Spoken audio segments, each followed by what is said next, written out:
All right, what is good, ladies and gentlemen? It is the Mask Reviewer back again with another review, and today we are doing a review for The Mask. This is another viewer recommendation once again from Epic Ducky 2. Big shout out to this man, just nonstop sending out recommendations, which I really do appreciate. And today, he or she sent a recommendation for, you should see it up on here, on screen here, for The Mask, which is one of my favorite films of all time. It is a rewatch for me. I did watch it before. I think more than once. I think I watched it like twice at least. So yeah, this is another rewatch for me. And in general, a bit of background: I am a big Jim Carrey fan. He is one of my favorite actors, and I have watched pretty much almost all of his films. There's probably a few films here and there that I missed, but in general, Jim Carrey, he is a great actor, very entertaining to watch. And so yeah, this was a fun rewatch for me. So a bit more background, just a small bit of more background. For this channel, like when you search up The Master on YouTube, The Mask is actually like it confuses my channel name for The Mask. So because of that, it ends up recommending clips from The Mask sometimes. So that is another bit of information I wanted to give before starting this review. And yeah, with all that background out of the way, let us just begin. Starting off with the plot. And the plot of the film is that basically there's some scuba divers that are underwater, and they end up accidentally releasing like this ancient treasure chest, which inside of it has the Mask of Loki. And so basically the film follows this loser, Jim Carrey's character called Stanley Ipkiss, who he works at a bank, and he is very much a loser. He doesn't have he doesn't stick up for himself a lot, and he always is like he's lending stuff to people, and he's a loser basically. So so he ends up he gets ripped off for his car. He ends up he wants to go on a date with this woman, but she ends up she doesn't want to go on a date with him basically, and all this stuff happens. Eventually, his car breaks down and he's driving. I'm skipping ahead a bit. He tries to go to a club with his friend, but then he ends up failing to get in. So he ends up driving in this car. He doesn't have his regular car because he got ripped off at the mechanic's place. So he is driving this crappy car that he doesn't want to be driving, and it breaks down. So he is looking off over a bridge, and he ends up seeing, this is kind of stupid, but he ends up thinking that he sees a man drowning, and so because of that, he goes into the water, but it turns out to just be a pile of trash, which is kind of weird, because why would you confuse a pile of trash for a man drowning, but whatever. So he ends up seeing this pile of trash, he ends up going through it, and he finds the Mask of Loki, and he doesn't initially put it on, but then he gets back home, and then he does put it on, and then it turns him into the Mask, which is this persona, where the Mask of Loki basically, it takes your innermost desires and then presents them outward. So Stanley Ipkiss, he's this loser and stuff, but inside he's a hopeless romantic, and he's this guy that's he's very zany and stuff, and he wants he represses this stuff in his daily life, but the Mask lets it all out. So he ends up going crazy, and he goes around town. He messes with people, he gets into a fight with these thugs and stuff. He gets revenge on these on the mechanics that were ripping him off, and he ends up yeah. So that was the first night. So then afterwards, he in the background there is this guy, what's his name, Dorian Tyrell, who is he's like a mobster kind of guy, and so he has a plan to wait, I'm collecting my thoughts. It's a bit of a, not a confusing movie, but it's hard to recap. So he has a plan to rob a bank, so he goes through this plan, but I think this is the next night afterwards. So anyway, skipping ahead a bit, the Mask, he ends up robbing the same bank that Dorian Tyrell's men were meant to rob, and so because of that, now Dorian Tyrell is kind of after the Mask, and the Mask is now a wanted man. And so yeah, then it's a bit confusing. I'm kind of forgetting exactly the order of how things go. So I think eventually the Mask ends up at the club that Dorian Tyrell owns, and so the Mask gets into a fight with Dorian Tyrell and stuff, and then he puts the bounty out for the Mask's capture, and so eventually the Mask, Stanley Ipkiss, he does end up getting arrested and stuff, and then Dorian Tyrell gets the Mask, and so now he has the power of the Mask, and so Stanley Ipkiss is in jail. Meanwhile, there's also a woman, Tina Carlisle, who is the love interest for Stanley Ipkiss, and she goes on a date with the Mask at some point, and then anyway, I'm gonna skip a lot ahead because it is a difficult film to recap, but eventually you get to the end of the film where Dorian Tyrell, he has control over the Mask, and Stanley Ipkiss, he's now he has to get it back in order to, number one, save Tina, who has been captured by Dorian, who wants to blow her up along with the rest of the Congo as revenge on Nico, his boss, and revenge for Tina for betraying him, kind of. So Stanley goes to save her, and then Skibadi manages to do so, and so all's well that ends well. And so yeah, the plot, it's confusing to recap. It is a very good plot. I would probably give the plot I would give it like not an 8.5, but I would say like an 8 out of 10. I would say I think the plot was great. It was very entertaining to watch, and I did enjoy it thoroughly. In terms of the characters, I think Jim Carrey as Stanley Ipkiss is a wonderful protagonist. He's very entertaining to follow along to as this loser, but then at the same time as this guy that like throughout the film, like he starts off as like a loser, very like doesn't stand up for himself. As the course of the film goes, he just starts standing up for himself. He like shouts at his boss like when his boss gets angry at him towards the middle of the film, and The Mask does help to bring out these character traits outward. And The Mask himself is like, I'm considering The Mask like a separate character, but The Mask is basically the outward personification of all of Jim Carrey, Stanley Ipkiss's like innermost desires, which I think is very entertaining to watch. The Mask, like every scene, The Mask is probably I think the best thing about this film, but we'll get to that after. Tina Carlisle, she played by Cameron Diaz. I think she's a good like love interest, I guess. Once again, I don't really get invested in the romances for this stuff, but I think it was like serviceable enough. Basically her whole character is to just kind of be a love interest for Stanley. There's nothing really else to her character except that she was working with Dorian, but then eventually she she was working with Dorian, but then eventually she like falls for The Mask, and because of that she's like not she ends up betraying Dorian, I guess, by trying to help out Stanley out. So yeah, there's Milo Dog. Milo was good. I thought that Milo was, an actual good pet, because in this, I think I mentioned this in like the Cowboy Bebop review, or maybe it was the character ranking, where it's like I said that Ein was not really a good, I didn't really care for Ein too much because he didn't really do anything. In this movie, like they actually have Milo, who is the pet, but he actually does stuff in the film, so I actually do appreciate that. Dorian Tyrell, he's a good antagonist, like not the most interesting in the world, but he's like pretty, it's pretty one note. Like he just wants revenge on Nico. He wants revenge on Tina, and he robbed the bank. It went badly, so he also wants revenge on The Mask.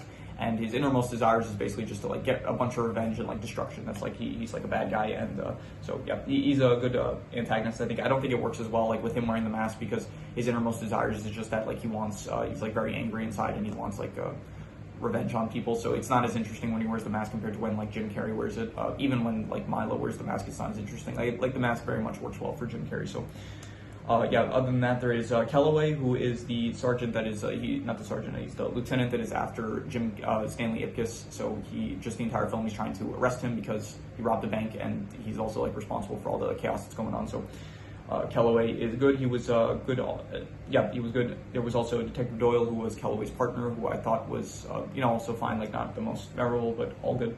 And there was Peggy, who was this journalist who was trying to find information about The Mask in order to like get a story, but then she ends up betraying Stanley to get the bounty that Dorian put out. So I thought that was a very good betrayal, actually. So I did enjoy her character.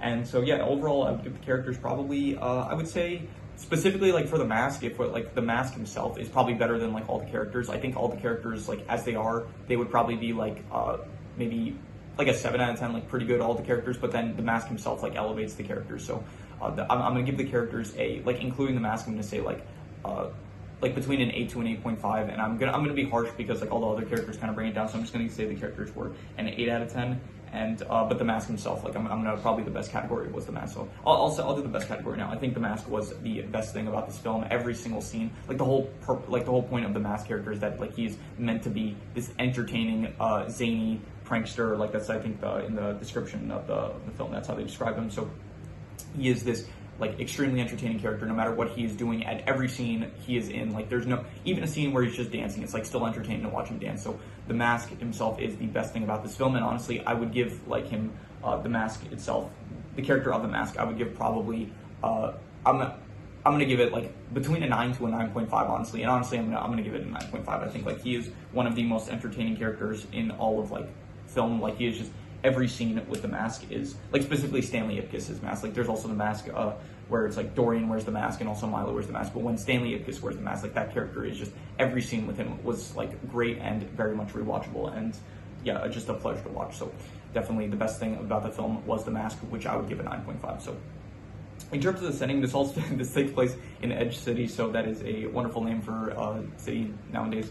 So I thought it was good. It was like a pretty basic city. There was the most memorable area was I guess I think it was called the the Coco Bongo Club, which was the club that Stanley tried to get in at the beginning of the film. He failed to do so. Then as the mask, he managed to get in, and it is where the mask ends up meeting Tina. It's also where Dorian ends up finding about the mask, and I thought the club like worked fine. It was I would say, all the settings I would say like pretty good. I'll say like a 7 out of 10. Like they're not the most interesting, but they are serviceable for the film, I guess. Like the Coco Bongo, it was a nice like third act setting.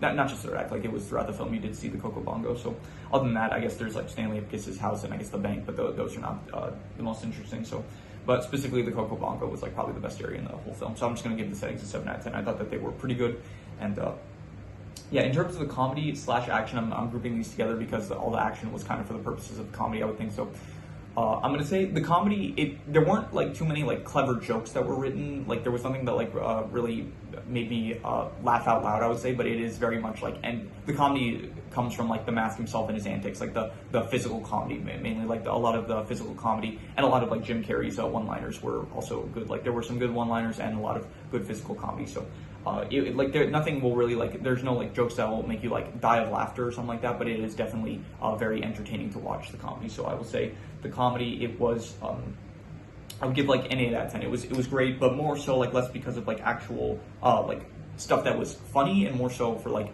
normally when it comes to comedy, I like rate it based on like, okay, how funny was it in terms of like how much did it make me laugh, and there wasn't like as much stuff in this film that like maybe it also might be because it was a rewatch, but there was not as much stuff that like made me like laugh out loud, but I was still very much entertained throughout the entirety of the film because of the antics of the mask and all like the one-liners of Jim Carrey and stuff. So I would say that the comedy, I'm gonna give it a great, even though like not a lot did make me laugh, but it was still very entertaining to watch a lot of the comedic bits and stuff. So in terms of the romance between Tina and Stanley, I would say it was like, I don't know, I'll give it a 6 out of 10. I'll say it was above average. It was, like better than most, I guess, like that I normally see in like movies, but it still like I wasn't too invested, but you know, it was fine. It was like at least they went on a date like at one point, so it wasn't like the worst thing ever. So it was like above average, I'd say, but definitely not anything like too noteworthy. So in terms of the drama, it did feel like somewhat dramatic, I guess, like especially when Stanley gets captured by Dorian. It's like, okay, like how's he gonna get out of this? And it's like it does work well for the plot, where it's like, okay, you know what, we're not gonna kill him, we're just gonna like get him arrested so that we don't take the fall for like all this stuff that the mask did. So I thought like, okay, that was clever, because like what I was thinking, like how like I think I did remember, I didn't remember what was going to happen like once he got captured. So I was like, wait, how is it? I don't remember how he gets out of this, and then like it was a pretty well written way for him to get out of that situation. So yeah, but I do think that the drama, it was, I would say it was pretty good. I'll say like a 7 out of 10. Like there were, like towards the end also, like when Stanley no longer has the mask, it is like interesting to watch how it is going to go down and stuff. And it does feel like pretty dramatic, I guess, at times. So I'm just going to give it a 7 out of 10. It does feel like once Stanley has the mask, like it feels like there's no danger. I will say this, I did completely forget that the mask does not work during the daytime. So I was thinking like this is one of the strongest characters in like all of fiction. But yeah, he cannot use it during the daytime, so that is a pretty big weakness. So because of that, it does like it makes it, if like when Stanley has the mask at nighttime, it feels like there's like no danger at all, and like it feels like all the solutions can be solved. But then when Stanley doesn't have the mask or it's during the daytime, it does feel like more dramatic, I'd say. So I'm just gonna say the drama was a 7 out of 10. In terms of the worst thing, I'll say the worst thing was I don't really have a worst thing in mind, so I'm just gonna reuse the worst score, I guess, which was the romance, which was a 6 out of 10. Nothing like really comes to mind as like the worst thing, so I'm just going to reuse the worst score, 6 out of 10 for the romance. And the best thing, once again, I'm just going to restate this, the best thing was the mask character. He was a 9.5. He is honestly like an S tier character. He is like a Stanley Ipkiss as the mask, I think is like an S tier character. 9.5 out of 10, one of the best characters in all of film. Just very much just every scene with him is great. The Cuban Pete scene, the date with him and Tina, when he is at the club and he fights with Dorian stuff, just every single scene, like it doesn't matter what the scene is, the mask is just incredible to watch, no matter what he is doing or what scene he's in. So 9.5 for the mask. Let's see your extra notes that I have. Okay, Dorian Tyrell, he's played by Peter Green, but he looks a lot like Cillian Murphy, so yeah, pointing that out. What else? I do like the irony of like him wearing the mask like brings out his inner self, whereas like usually like the mask is meant to like hide your true self. So it's like kind of like similar like the Batman, where Batman, the persona of Batman is meant to be like the true self of like Bruce Wayne. So, what else? Let's see here. I think Toon Force in general, like you do see a lot of Toon Force in this movie, and I think that Toon Force in general is very cool. It is like honestly one of the most OP. I think like so in terms of regular power scaling, strong characters usually they're strong because it's like they get as close as possible to like the limitations of what's physically possible. But when it comes to Toon Force, it's like what makes it so strong is that it breaks the limitations. So it's like a strong character, it's like, okay, they're physically strong beyond the point that they can be, but then when it comes to Toon Force, it's like you break like the durability. It's like someone like there's a really durable character, it's like, okay, that makes them strong. But when it comes to Toon Force, it's like they no longer like their durability. It's like it's no longer in terms of durability because like they're able to like stretch their body. Like the Mask is able to like he cannot like there's a character that can survive getting shot by a gun. Okay, they're strong, but the Mask, it's like he gets shot by a gun and it just bounces off of him. So I think like Toon Force is one of the most fun things to watch, and yeah, it is very. I think the Mask is like probably could be like majority of most superheroes like in like I don't know Marvel and DC probably as long as it's like at nighttime. I think at nighttime then the Mask is one of the most OP characters in like most of fiction. So yeah, they're just you can't really fight Toon Force. So what else? I don't really understand Nico. Like he told Dorian like he's gonna forgive him by letting him leave town, but that's just like not something that like a lot of mobsters like really do. Like why would you like this guy has information on like your illegal businesses? Why are you just gonna like let him leave? So that was kind of weird. So what else? He does wear a hat with a feather, the Mask. So you know, copying my flow a bit, but no, I'm kidding.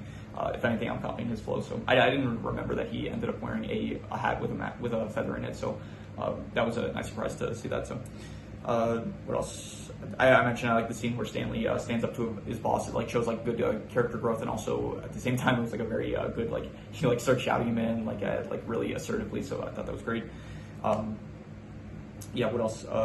So it is weird because the Mask, it only works at nighttime, like the powers of the Mask, but at the same time, it's like, I'm pretty sure during the daytime when Stanley woke up, he threw the Mask out his window, but then it's like it boomeranged back, so like very, where it like realistically shouldn't have been able to do that. So I guess like you can't use it during night, but the powers of it like still work during the daytime, I guess. So yeah, I did like the betrayal with Peggy. I thought that I think I mentioned this, but the betrayal with Peggy, I thought that it was pretty good, and something that I forgot.